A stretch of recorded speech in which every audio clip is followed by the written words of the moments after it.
It's good to be back. Welcome back to the channel, guys. Hope you haven't missed seeing this little setup. These balloons here, these are up because my son is turning 3 in a couple days. I think this Saturday, this Saturday. So we've got some party decorations, they're starting to fall. We had some friends over for his birthday this weekend, XYZ, so I'm just gonna address those balloons now.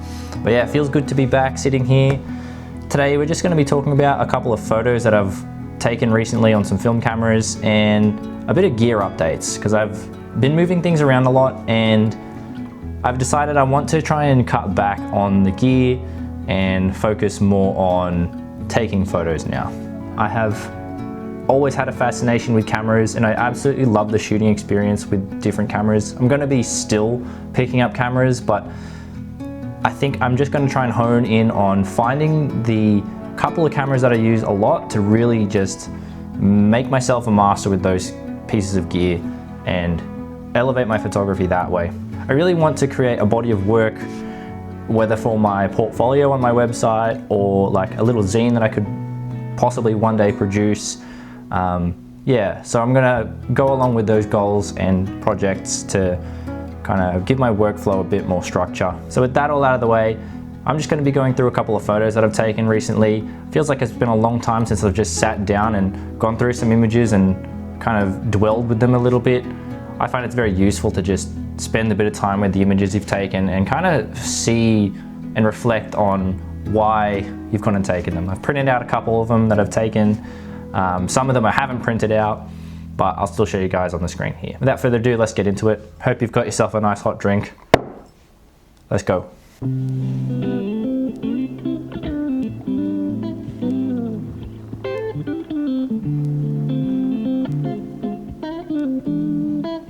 All right, starting with these 4 images. These ones here, I took them on my walk into work. This was when I was testing out my Canon AV1, and I find they tell a really nice story.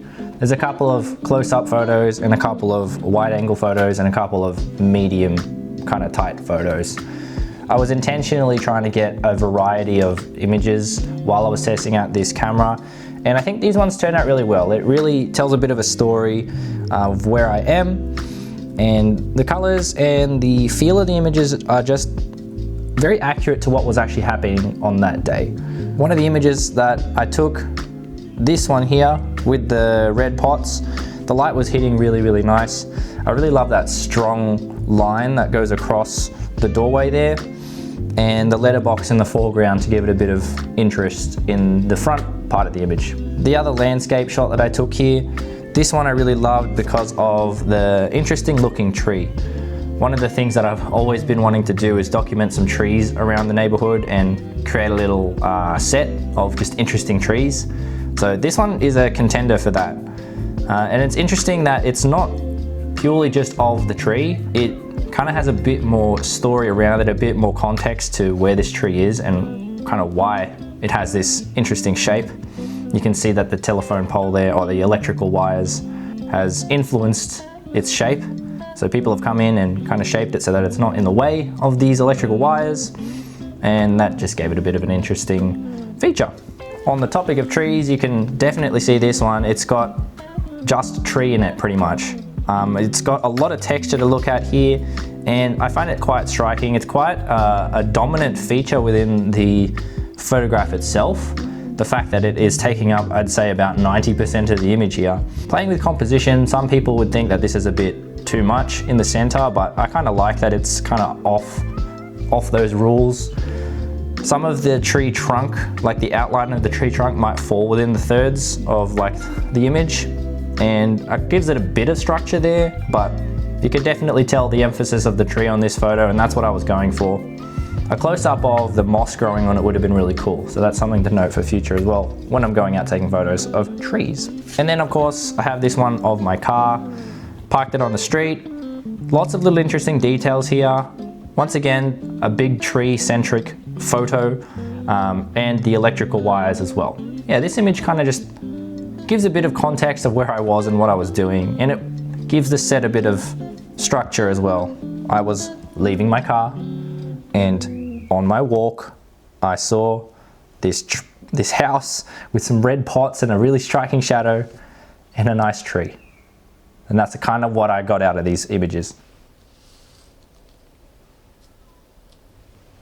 These were all taken on my Canon AV1. Really love this camera. It is a nice compact way to shoot film in a way that is a little more ergonomic than the Canon AE1, which was my very first film camera. Throwing this just on my hip or around my neck, it is an amazing companion for taking photos like this, and I think this is going to start to be my new everyday carry if I am going out and just taking snaps of things around. So moving on, we're going to look at some more photos from the AV1, and we're going to start with these two portraits of my kids. We'll just look at Rosie first. Here she is climbing at the playground. She's framed up really nicely by the ropes here. And this was when she was just starting to learn how to climb stuff up. She's starting to walk now, which is really, really cool. But I just love this photo. It's quite hard to get a smile out of her, so when we eventually get smiles and I can catch one on film, it'll be awesome. So I really love this photo. And then if we look at this photo of Noah, he just looks so dramatic. He looks like he's waiting for someone to come back from war. It's just so dramatic. I really love it. The details of his eyes and his hands while he's climbing on the playground just looks really good. And the fact that he's looking off camera, it's a really cool image and I really like it. This next one here, this one is taken just on my street, just behind my house actually. There's this camper van and it's been there for the longest time. It's just full of stuff. I think there's some hoarders nearby the house. But it's got some white goods in front of it and the tree was looking really, really lush. So I just grabbed the snap and this image was born. The fact that it's got some white goods in front of the camper van full of stuff and a nice lush tree, it's just such a weird contrast of things going on.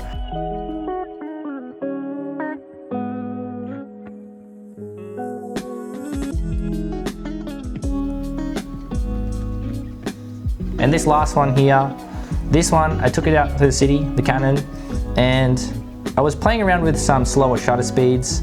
I saw this flock of pigeons and I thought, hey, this could be a cool image, I guess, but I don't really just want to take a photo of a pigeon. I wanted the pigeons to feature. Playing with slow shutter speeds, you want to capture movement. So I was waiting quite patiently for someone, anything to go by that would provide a bit of motion, and this cyclist rode by in perfect timing for me to capture this photo in front of a digger. Now, it's quite a busy image, but you can still see that the cyclist is there and the pigeons are there too. So there's a lot of layering, a bit of interesting layering too. Yeah, I really like this image too. I might play around with some more slow shutter speeds because I think this one has a lot of interesting stuff going for it. Moving on to the next camera and the next two rolls of film that I've shot recently. This is a camera that I actually haven't revealed on the channel just yet, so you can bet I'm going to be doing a video on it soon, but it is this.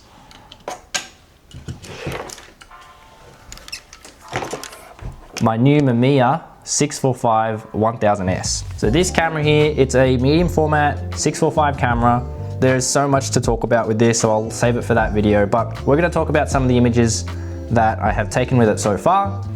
And I didn't print these out, so I'm just going to be looking on my phone for these ones. So we're going to start from the bottom and work my way up. Starting with this image here.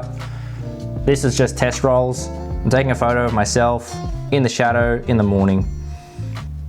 I took it to a park in the morning as well.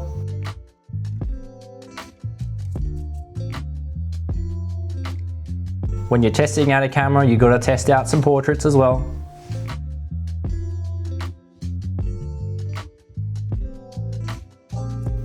The next time I took it out, myself and Noah, we went to a Carson Coffee here in Canberra and took the camera with me, of course, so I really wanted to test out how it went in terms of portability, especially with kids around, you need your hands, and this camera definitely performed well in terms of just ease of use. Slinging it around my neck isn't actually as heavy as I thought, and the way it sits on your stomach and kind of dangles, it's like a little armrest, so it's actually kind of comfortable wearing it, would you believe? As you can see in some of the images, the camera does have a light leak. That is totally fine with me. I have repaired a camera with a light leak before, so I'm going to be doing a bit of repairs on this camera. Let me know if you are interested in trying to figure out how to repair a camera yourself. I can do a video on that for you too. But yeah, this thing is awesome. Very happy I picked it up. This is one of the new pieces of gear that I have to fit into my collection. And with that, there will be some cameras going. But for now, these images, this camera, awesome.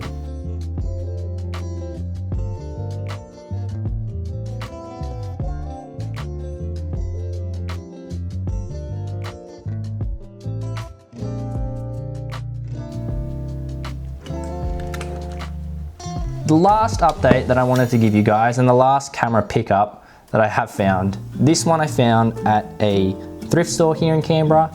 I was absolutely not aware of this thing being here, like with most thrift shops, and it wasn't really on my radar. I knew a lot about it, and I've seen people online shooting with it, and I've heard good things, but didn't really vibe with the idea of it until recently. So here's the camera. If you know, you know. This is a Polaroid SX70, and it is really cool. So this camera here, it is an instant camera. I haven't shot a lot with instant film before, bar like those Instax cameras that you'd find pretty much everywhere. But this Polaroid, I've only heard good things about. Don't know whether it's working. It has definitely seen better days. The leather is starting to peel. But I had to pick it up when I saw it at a thrift store for a really good price. I paid $40 for it. I'm definitely not gonna beat around the bush and say I find cameras to be quite beautiful to look at. So seeing this, seeing that it can do that, and the fact that it feels like I'm holding just a standard book, like a chapter book, so cool. So I'm really hoping to be able to take this out and shoot with it. Finding film is gonna be the first step. Maybe the first step is gonna just be sending it off to get it upgraded, but I wanted to share this on the channel too. So that's it. Thanks for hanging out.